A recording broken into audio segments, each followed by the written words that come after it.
The air in the grand ballroom of the Metropolitan Athenaeum was thick with the scent of expensive perfume and unspoken rivalries. It was a fragrance Alara Vance knew well, the cloying sweetness of ambition, layered over the metallic tang of fear. Crystal chandeliers, like frozen supernovas, cast a fractured, unforgiving light on the city's elite, turning diamonds into shards of ice and practiced smiles into predatory masks.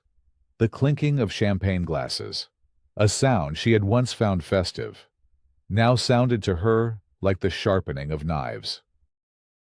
Alara stood near the edge of the stage, a picture of serene composure in a simple, elegant gown the color of midnight. Its clean lines and structural integrity spoke more of her architectural ethos than of fleeting fashion. She was here to receive the prestigious Vanguard Award for Humanitarian Design, a recognition of her pro bono work creating innovative, sustainable community housing.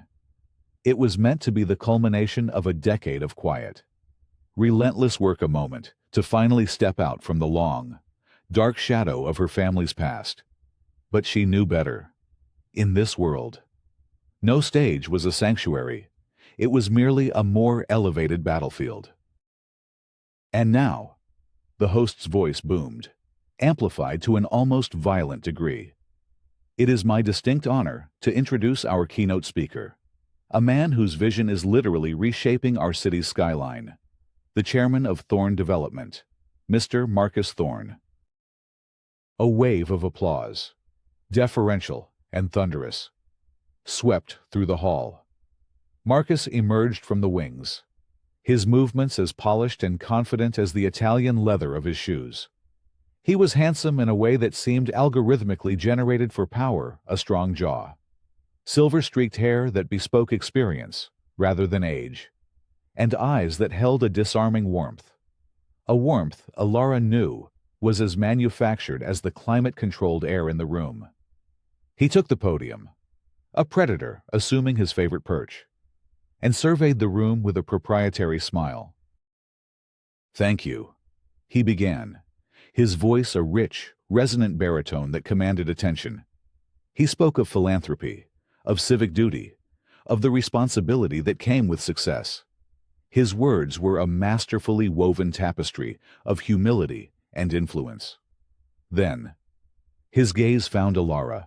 The warmth in his eyes intensified, becoming a focused beam. "Tonight, we are here to honor a remarkable young architect, Ms. Alara Vance." He gestured toward her, and a polite smattering of applause followed. Alara inclined her head, her expression a neutral mask of grace. Her dedication to community projects is truly admirable, especially when one considers the history of the Vance name. A subtle shift occurred in the room's atmosphere. The ambient chatter died. The clinking glasses fell silent. Marcus had just dropped a stone into a placid pool, and everyone was waiting for the ripples. "Many of you are too young to remember," he continued, his tone turning confiding, almost paternal. "But I remember Arthur Vance, Alara's father, a brilliant man, a man of immense ambition." He let the word hang in the air, freighted with insinuation. He had grand visions, visions of a new kind of structural engineering that promised to change the world. A tragic story. Really, a story of overreach, of promises that couldn't be kept, ending in ruin. A shared family tragedy. In fact, that deeply affected my own father as well. Alara's breath caught. A tiny, imperceptible hitch. He was doing it, right here, in front of everyone. He was reenacting the very character assassination that had destroyed her father. She could feel hundreds of pairs of eyes on her, their curiosity sharpened with a hint of pity and morbid fascination. "But from those ashes," Marcus said, his voice swelling with magnanimity, "Ms. Vance has risen.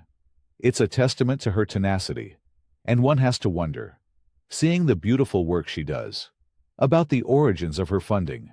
To build so much, with so little personal capital, It speaks to an almost miraculous ability to attract support. He smiled directly at her, a smile that was both a compliment and an accusation. He didn't need to say the words. Fraud, deception, unstable legacy. He had painted her as a charity case at best, a grifter at worst, trading on a disgraced name to build a career on foundations of sand. A memory, sharp and vivid, tore through her composure. She was 12 years old, standing in the cold, sterile silence of a different kind of public forum, a bankruptcy court.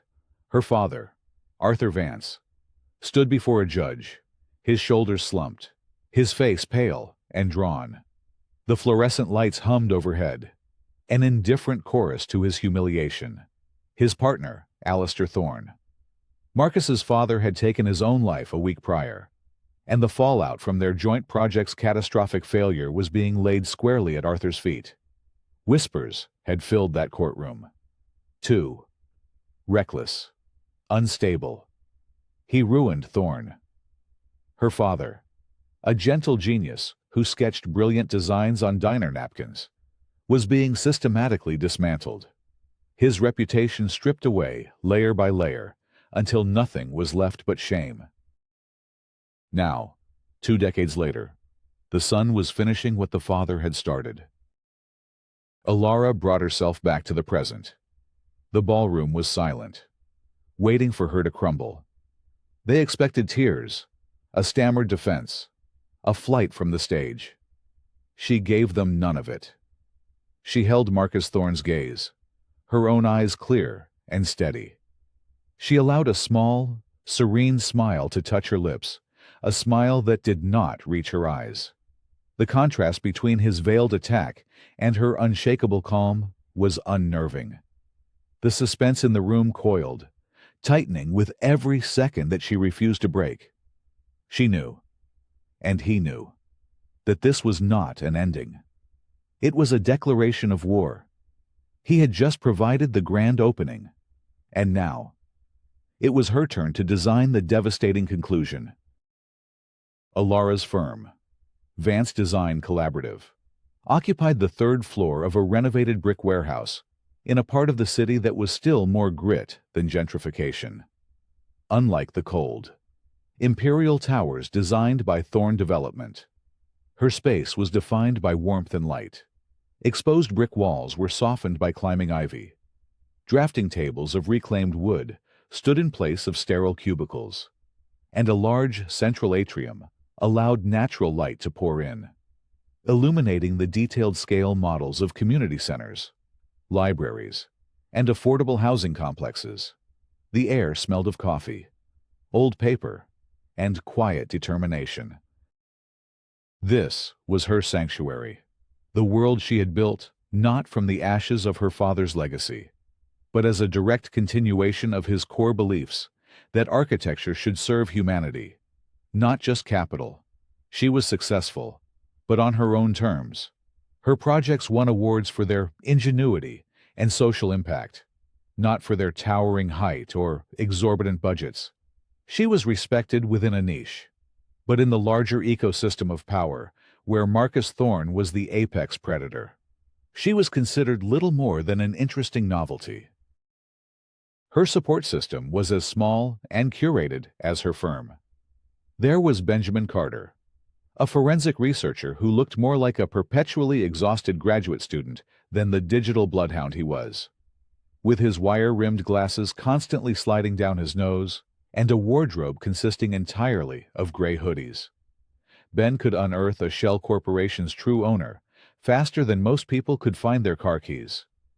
He had been with her for 5 years, drawn to her mission with a fierce, unwavering loyalty. "He didn't just attack you, Alara," Ben said, pacing in front of the large monitor in her office the morning after the gala. He had already pulled up a dozen articles and social media threads analyzing the subtle tension of the previous night's events. He seeded a narrative. Ambitious father, tragic overreach, questionable funding. He's framing you before you even become a threat. Alara stared out the window, watching a flock of pigeons wheel against the gray sky. "He's reminding me of my place," she said, her voice low. "He's reminding everyone that a Vance is, by definition, unreliable." Her other pillar was Dr. Anya Sharma, her former professor and mentor, now a revered member of the city's Architectural Review Board.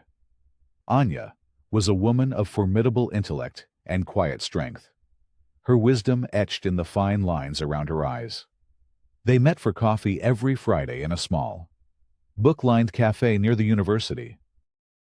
"I watch the stream," Anya said, stirring her tea, her gaze sharp and concerned. "Your composure was magnificent.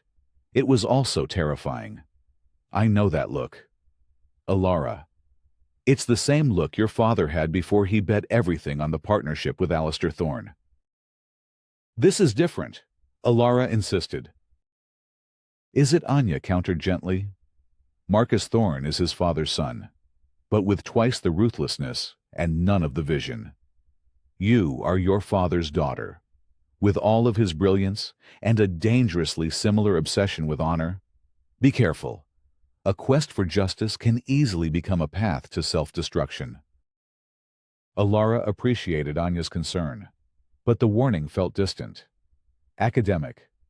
The humiliation at the gala had done more than dredge up old pain. It had ignited a cold, dormant fuse within her. For years, she had focused on building, on creating a positive legacy that could stand on its own. But Marcus's attack had made it clear she could build 1,000 community centers. But as long as the Thorne narrative of her family's past stood, her own foundations would always be compromised. The inciting incident arrived a week later, not with a bang, but with the glossy, self-congratulatory pages of Metropolis Architecture Monthly. The cover story featured Marcus Thorne, photographed against the city skyline. Under the headline, "The Elysian Project, a New Vision for the Waterfront." Ilara's blood ran cold as she read. Thorne Development had acquired the entire industrial waterfront district, a swath of land left derelict for decades. His plan was to erect a colossal mixed-use development, a monument of steel and glass named the Elysian. It promised luxury condos, corporate headquarters, and high-end retail. It was a project that would, as the article boasted, erase the last vestiges of the area's decaying past and launch the city into the future. One of those vestiges was the old Maritime Mechanics Guildhall, a small, elegant brick building. It was one of her father's first solo projects, celebrated for its innovative use of cantilevered structures. It was a minor historical landmark, the last physical remnant of Arthur Vance's professional life that hadn't been sold off or demolished. Thorne's project would bulldoze it without a second thought. But that wasn't the worst of it. As she read the technical specifications, a knot of ice formed in her stomach. The Elysian Central Tower, the project's crown jewel, was being praised for its revolutionary, dynamic load-bearing frame. The system, the article explained, used a network of microsensors and hydraulic actuators to shift structural stress in real time, allowing for a taller, leaner, and more resilient skyscraper than current technology permitted. It was her father's technology. It was the core innovation of the Phoenix Project, the disastrous partnership between Vance and Thorne. It was the very idea he had been discredited for, called a fraud for, and financially ruined over. Marcus Thorne was not only planning to build his legacy by destroying the last piece of her father's, but he was doing it using the very brilliance that had been stolen from him. Alara closed the magazine, her hands steady. The serenity she had displayed at the gala was gone, replaced by a crystalline resolve. The quiet determination that had fueled her career now hardened into something sharper, something more absolute.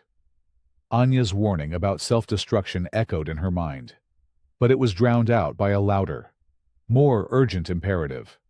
This was no longer about defending her own reputation. It was about reclaiming a stolen history and restoring the honor of a name that Marcus Thorne had so casually trampled upon. "Ben," she said, her voice perfectly calm as she called him into her office. "Cancel my appointments for the rest of the month. I want you to start digging into every financial filing, every permit application, every subsidiary and holding company associated with Thorne Development for the last 20 years. We're going to stop him." Ben's eyes widened behind his glasses. He saw the shift in her, the quiet architect giving way to the focused warrior. He simply nodded. "Where do we start?" Alara looked at the magazine cover, at Marcus Thorne's smiling, triumphant face. "We start with the lie." The first obstacle was a wall of polished mahogany and polite, impenetrable smiles. Alara began her investigation by trying to access the city's archival records for the Phoenix Project. The file, she was told by a flustered clerk, had been digitally corrupted during a server migration. A backup request was met with a month-long waiting period. When she tried to contact former colleagues of her father, men who had once hailed him as a visionary, she was met with a consistent pattern: nervous refusals, unreturned calls, and hushed warnings to let the past lie. Thorne's influence was an invisible, suffocating miasma that permeated every level of the city's bureaucracy and professional circles. He sat on boards, funded political campaigns, and endowed university chairs. To challenge him was to challenge the very structure of power that kept the city running. "They're all scared," Ben reported, sliding a list of names across her desk. "I ran background checks. 2 of these guys have sons working at Thorne-affiliated law firms. Another one's company just landed a subcontracting bid for the Elysian's foundation work. It's not a conspiracy. It's just entanglement. He doesn't need to threaten them. The system he's built does it for him." Alara's approach had to be more subtle. She started with the technology itself. Her father's original patent for the dynamic load-bearing frame had been invalidated during the bankruptcy proceedings, declared unworkable and speculative. But he had kept meticulous records, binders full of calculations, schematics, and testing data. Alara spent her nights in her father's old study, a room she had kept exactly as he had left it, poring over his work. The math was elegant, irrefutable. It had been workable then, and it was certainly workable now. The problem was proving Thorne had stolen it, not simply independently developed a similar concept. She needed a paper trail, a link between her father's original work and Thorne Development's current plans. Then came the first direct warning. A letter arrived via courier from Thorne's legal team at the prestigious firm of Sterling & Croft. It was a masterpiece of polite intimidation. It noted with concern her recent inquiries into settled historical matters and gently reminded her of the non-disclosure agreements signed during the Phoenix Project's dissolution. Agreements that were binding on Arthur Vance's heirs. It concluded by expressing Mr. Thorne's sincere hope that Ms. Vance will focus on her own promising future, rather than dwelling on a painful past that is best left undisturbed. "It's a shot across the bow," Ben said, his voice grim. "He knows we're digging." The financial pressure followed soon after. A major grant for one of her community center projects was suddenly put under review by the city's planning commission. The reason cited was an anonymous complaint regarding potential zoning irregularities. The chairman of the planning commission, Alara noted with a cold knot in her stomach, was a man whose daughter had just been made a junior partner at Sterling & Croft. Her firm's line of credit was simultaneously reduced by the bank. Citing market volatility, it was a coordinated, bloodless strangulation, designed to cut off her resources and force her to abandon her crusade. Instead, it only hardened her resolve. If the official channels were blocked, she would find the unofficial ones. The Phoenix Project was a partnership, Alara reasoned, pacing her office late one night. The city skyline glittered outside her window, a constant reminder of the world Thorne commanded. Vance Thorne Innovations. My father provided the intellectual property. Alistair Thorne was supposed to provide the capital. Where did that money come from? And, more importantly, where did it go after the project collapsed? This was Ben's territory. He dove into a labyrinth of financial records, chasing ghost entities and long-dissolved LLCs. For 2 weeks, he worked around the clock, fueled by caffeine and a fierce sense of injustice. The trail was cold, expertly obscured by 2 decades of corporate obfuscation. And then, he found it, a breadcrumb. Janus Holdings, he announced, bursting into her office at 3 a.m., his eyes wide with discovery. He pointed to a flowchart he had sketched on a whiteboard, a chaotic web of lines and boxes. It was a shell corporation registered in Delaware, founded 3 months before the Phoenix project was announced. It was the primary investor. After the bankruptcy, Janus Holdings acquired all of Vance Thorne's intellectual assets, including your father's unworkable patents for pennies on the dollar. 2 years later, Janus Holdings was dissolved, and its assets were absorbed by a private trust. Whose trust? Alara asked, her heart pounding. The sole beneficiary, Ben said, tapping the final box on his chart, was a 17-year-old Marcus Thorne. The pieces clicked into place with horrifying clarity. It wasn't just that Marcus was using her father's technology now. His family had systematically planned to acquire it from the beginning. They had leveraged the partnership to gain access, engineered the project's failure, blamed her father for the collapse, and then used the ensuing bankruptcy to legally seize the very innovation they had publicly discredited. Alistair Thorne's suicide hadn't been a tragedy born of failure. It had been the final, gruesome step in a meticulously planned corporate heist, a dramatic exit that cemented Arthur Vance's role as the villain and shielded the Thorne family from any further scrutiny. But as Ben continued to dig into Janus Holdings, he uncovered something else, something that didn't fit the narrative of simple, cold-blooded greed. He found a series of smaller payments, transfers made from Alistair Thorne's personal accounts to Arthur Vance in the months leading up to the project's collapse. They weren't large sums, but they were regular, almost like an allowance. And then, he found a reference in an old, digitized newspaper from their hometown, a small society column notice from 30 years ago. It mentioned a charity auction, jointly hosted by the Vances and the Thornes, to raise money for a new hospital wing. The photo was grainy, but it showed 2 young men, Arthur and Alistair, laughing, arms slung over each other's shoulders. They weren't just partners. They had been friends. The rising action of her investigation had led her to the truth of the crime. But now, hints of a deeper, more complicated history began to surface. The battle was becoming clearer.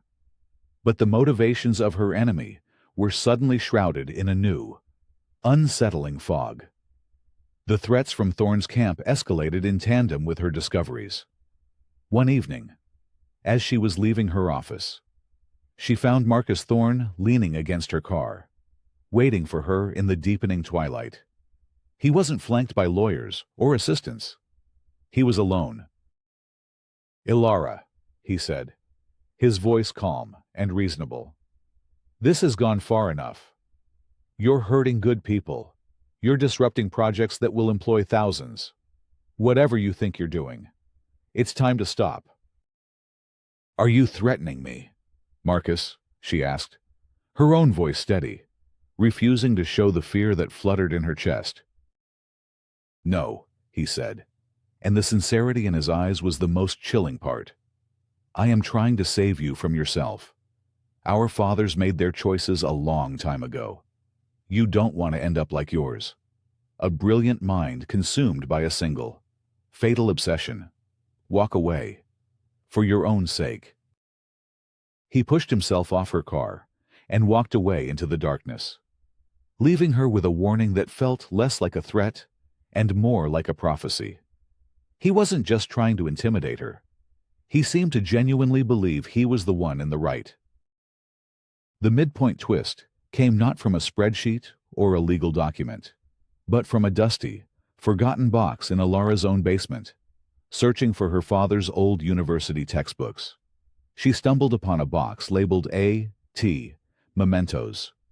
Inside were not schematics or business plans, but old photographs, letters, and a slim, leather-bound journal. The journal belonged to her father, but the entries were all about Alistair Thorne. As she read, the simple narrative of a corporate villain orchestrating a heist dissolved into something far more tragic and complex. Arthur Vance and Alistair Thorne had been more than friends. They had been like brothers, brilliant young men who dreamed of changing the world together. Arthur was the introverted genius. Alistair, the charismatic, visionary salesman. The Phoenix Project was meant to be their masterpiece. But the journal revealed Alistair's hidden struggle, a crippling manic-depressive disorder.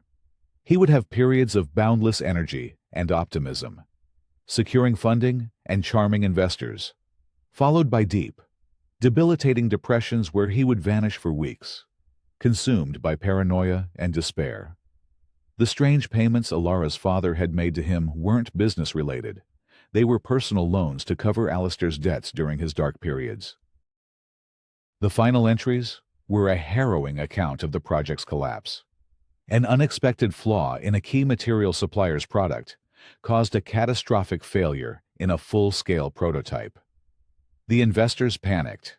Alistair, in the grip of a severe depressive episode, became convinced that Arthur had sabotaged the project to ruin him, that his closest friend had betrayed him.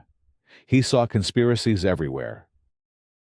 The last entry was dated the day before Alistair Thorne's suicide.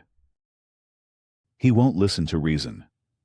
Her father had written, his handwriting shaky and distressed. He's convinced I'm the enemy. He called me tonight, rambling about honor and betrayal. He said he was going to make things right, that he would make sure the world knew who the real villain was. He's going to destroy me, and himself in the process, and his son. Marcus is there, listening to all of it, believing every word. I've lost him. I've lost them both. Alara closed the journal, the truth settling upon her with a crushing weight. Marcus Thorne's motivation was not greed. It was a deeply personal vendetta, nurtured for 20 years. He wasn't a simple villain. He was a tragic antagonist. A son who had spent his entire adult life trying to avenge the father he believed Arthur Vance had destroyed. He had built his empire on a foundation of grief and a terrible, tragic misunderstanding. His entire war against her was, in his mind, a righteous quest for justice. The fight was not about business. It was about two children fighting a war started by their fathers. A war where both sides believed they were defending their family's honor. Armed with this new knowledge, Alara understood that a legal victory was no longer enough. Exposing the financial fraud would ruin Marcus, but it wouldn't heal the real wound. It wouldn't touch the poisoned root of the conflict. She couldn't just win a legal battle. She had to win a moral one.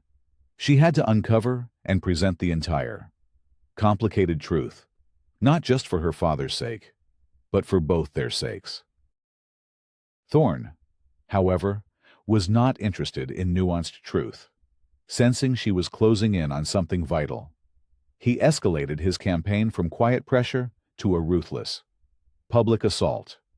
An anonymous source leaked a doctored email to a prominent financial blogger, suggesting Alara's firm was insolvent and using charitable donations to cover operational losses. The story was picked up by mainstream news outlets. Her clients, even the loyal ones, grew nervous. The city's review of her grant was no longer under review. It was officially denied. He targeted her support system directly, Ben was offered a lucrative position as head of cybersecurity at a Thorn subsidiary, a tempting package that came with an implicit ultimatum. Anya Sharma was visited by a member of the university's board of trustees, a close associate of Marcus's, who expressed grave concerns about her continued association with the controversial Ilara Vance, hinting that her tenured position might be at risk. Ilara was being systematically isolated, her professional world shrinking around her. Her allies were being threatened, her reputation was being shredded, and her resources were dwindling to almost nothing. She was being backed into a corner, with Thorn leaving her only one way out: surrender. But in her father's journal, she had found more than just the tragic truth. She had found a renewed sense of purpose. She wasn't just fighting for his name anymore. She was fighting to end a cycle of pain that had consumed two families for 2 decades. She called an emergency meeting with the 2 people she had left. "He wants to isolate me," she told Ben and Anya in the near-empty offices of her firm. "He wants me to feel like I'm alone. He's counting on you to abandon me." Ben pushed the job offer letter across the table. "I already told them where they could file their offer," he said, a defiant glint in his eye. Anya placed her hand on Ilara's. "The truth is more important than tenure," she said softly. "Your father and Alistair Thorne deserved better. You and Marcus deserve better. What's your next move?" Ilara looked at the scale model of the Elysian Tower, which she had placed in the center of her conference table. It was a monument to a lie. "Marcus controls the media and the back rooms," she said. "But he has a vulnerability: his shareholders. They don't care about a 20-year-old vendetta. They care about profits and liability. The Elysian project is the flagship of his company, and it's built on fraudulent technology and a mountain of financial risk. I'm going to call an emergency shareholder meeting." Anya's eyebrows shot up. "You can't just call a meeting. You need to be a shareholder." Ben, Ilara asked. Ben grinned.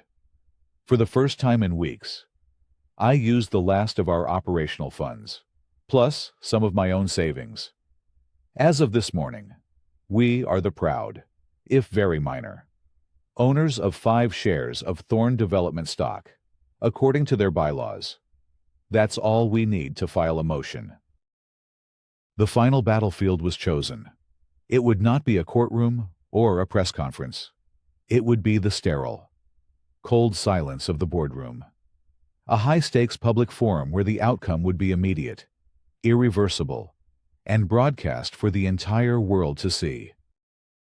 The emergency shareholder meeting for Thorn Development was held in a cavernous, amphitheater-style conference room at the company's headquarters. It was a space designed to project power and invincibility, with floor-to-ceiling windows that stared out over the city like cold, indifferent eyes. The air was chilled to a precise temperature, smelling of leather and ozone. At the front of the room, a long, gleaming mahogany table was set for the board of directors, a collection of the city's most powerful figures, their faces impassive masks. Marcus Thorne sat at its head, a king on his throne, looking completely at ease. The meeting was being live-streamed, a concession to transparency that Marcus had championed, confident in his ability to control any narrative. Today, that decision would be his undoing. Ilara and Ben sat in the front row, reserved for shareholders. A small island of dissent in a sea of expensive suits. Ilara was dressed not in a power suit, but in a simple, professional dress. She carried a single, slim tablet. She looked not like an accuser, but like an architect about to present a design. Her calm was her armor. The meeting began with dry formalities. Then, the chairman acknowledged the shareholder motion. The board recognizes Ms. Ilara Vance, who has requested to address the shareholders on a matter of urgent corporate risk. All eyes turned to her. Ilara walked to the podium, her steps measured and confident. She did not look at Marcus. She addressed the board, the shareholders, and the unblinking eye of the camera. "Good morning," she began, her voice clear and steady. "My name is Alara Vance. I am an architect, a shareholder, and the daughter of Arthur Vance. I am here today to present evidence that the Elysian Project, the flagship development of this company, is built on a foundation of intellectual property theft, financial fraud, and a profound, undisclosed liability that puts this entire corporation at risk of collapse." A ripple of murmurs went through the room. Marcus leaned forward, a look of amused condescension on his face. "Ms. Vance," he interrupted, his voice dripping with false patience, "we are here to discuss business, not to air personal grievances or relitigate tragic family histories. If you have a specific, credible claim, please present it. Otherwise, you are wasting everyone's time."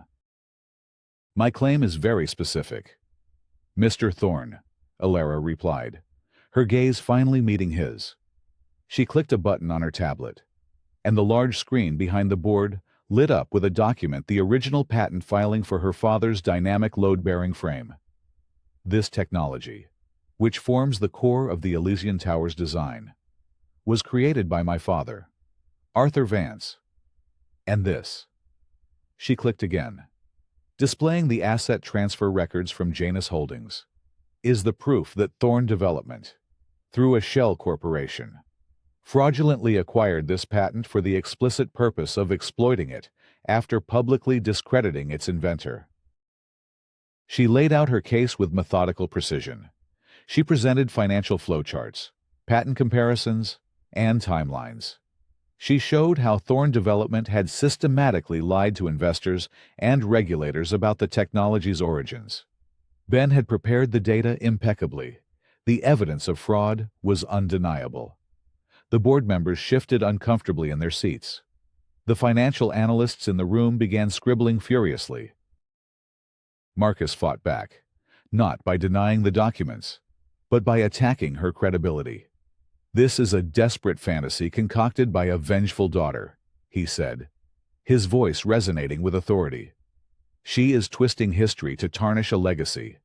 My father was the victim in that partnership, a fact well established by the courts 20 years ago.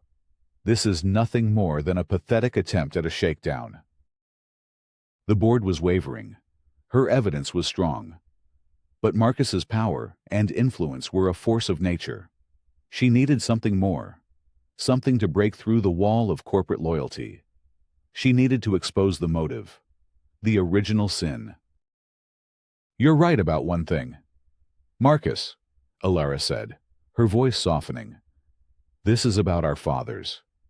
You've spent your life believing my father betrayed yours. But the betrayal wasn't what you think." She projected the page from her father's journal onto the screen. The entry describing Alistair's illness and his descent into paranoia. "Your father was brilliant, and he was my father's best friend. He was also a man who was deeply unwell. The Phoenix Project didn't fail because of betrayal. It failed because of a tragic accident, and your father's illness prevented him from seeing the truth." Marcus's face went pale. "That's a lie. My father was a pillar of strength." "Your father was a human being," Alara countered, her voice filled with an empathy that stunned the room. "And my father loved him. He tried to save him. The real fraud wasn't just stealing a patent. It was allowing you to build your life on a foundation of hatred for a man who was innocent." It was the tipping point, the moral weight of her argument, combined with the irrefutable financial evidence, began to sway the room.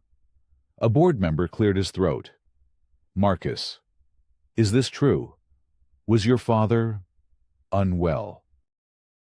Just as victory seemed within her grasp, Alara felt her phone vibrate in her pocket. A text from Ben. "Urgent. Found one last thing in your father's files. A sealed envelope addressed to you. Check now." Her heart hammered against her ribs. Ben had been digitizing the last of her father's personal papers. He must have just found it. She quickly opened the secure file he'd sent. It was a scan of a letter, in her father's handwriting. Her eyes flew across the words, and the world tilted on its axis. It was a confession. In the final, desperate days of the Phoenix Project, with investors pulling out and bankruptcy looming, her father had been approached by a rival firm. They had offered him a lifeline, a prestigious job and financial security in exchange for his patent. He had refused. But then, they had made another offer. They would anonymously buy a controlling stake in the Phoenix Project and provide enough capital to weather the storm. The condition was that Alistair Thorne, who they saw as an unstable liability, had to be forced out. "I made a choice, Alara," her father wrote. "A terrible, morally compromising choice. To save our family, to save my life's work. I agreed. I used a legal loophole in our partnership agreement to trigger a buyout clause against Alistair. I thought he would recover, that I could explain it to him later. But I miscalculated. I didn't understand the depths of his depression. My cold, legal maneuver, meant to save the project, was the very thing that he saw as the ultimate betrayal. It confirmed his deepest paranoid fears. My actions didn't cause his illness, but they triggered his final, fatal collapse. I am not the villain Marcus thinks I am, but I am not the blameless victim I have let you believe I am either.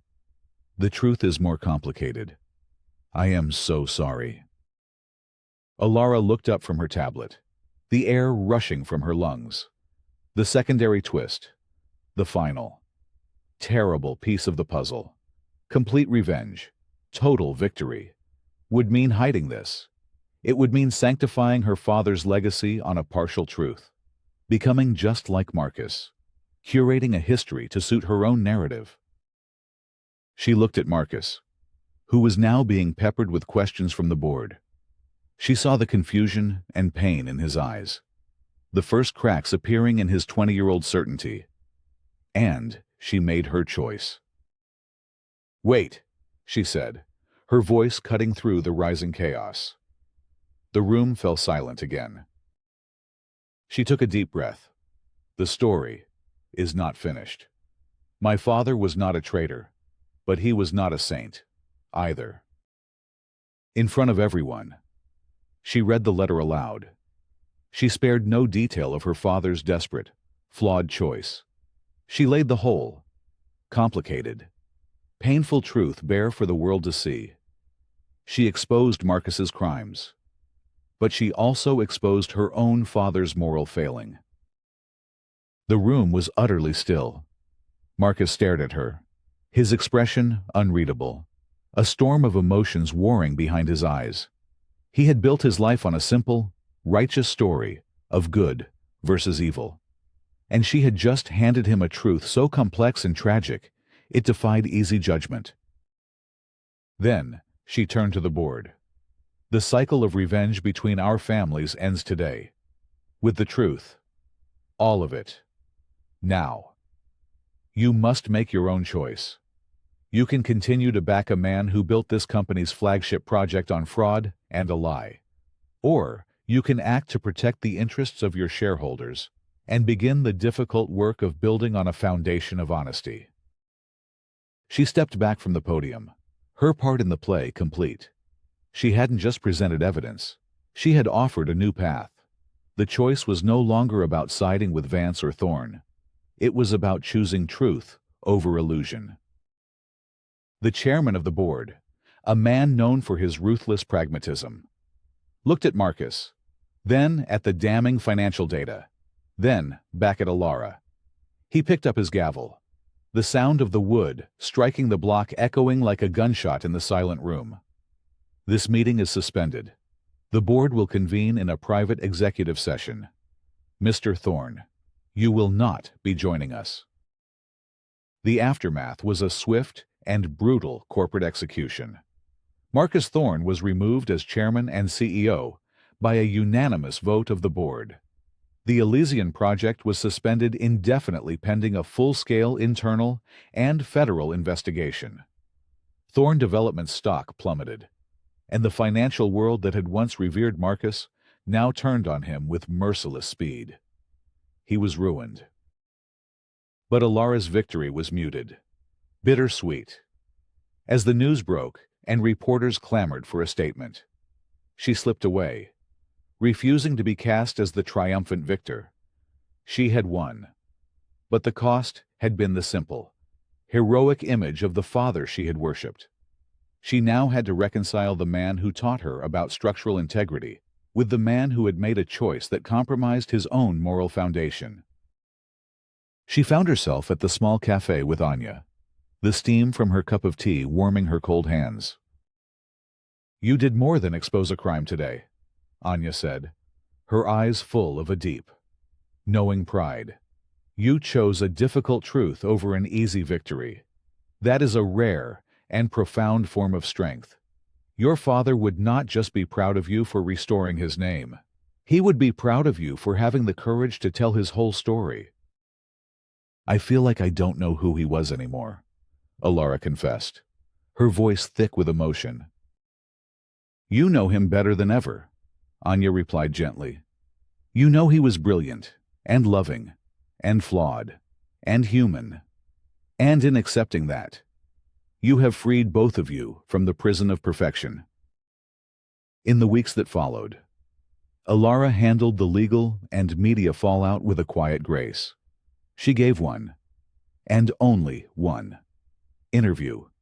In it, she spoke not of revenge, but of the destructive nature of generational trauma and the importance of uncovering complex truths.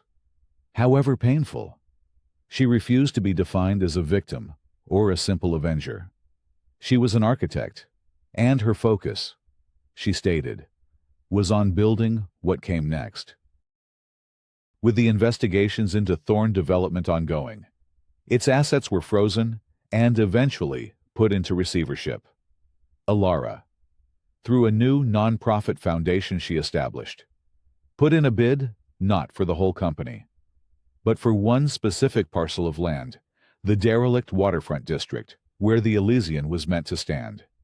Using a combination of ethical investors and the settlement she received from the Thorne Board for the theft of her father's intellectual property, she won the bid.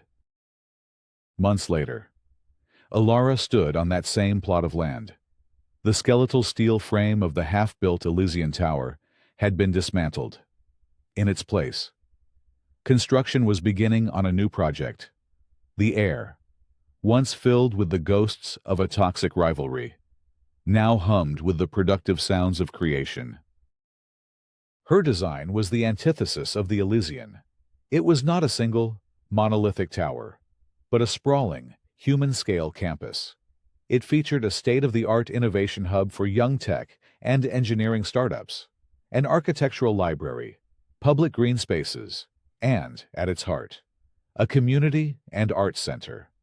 The buildings were designed with her signature ethos: transparency, sustainability, and connection to the surrounding environment.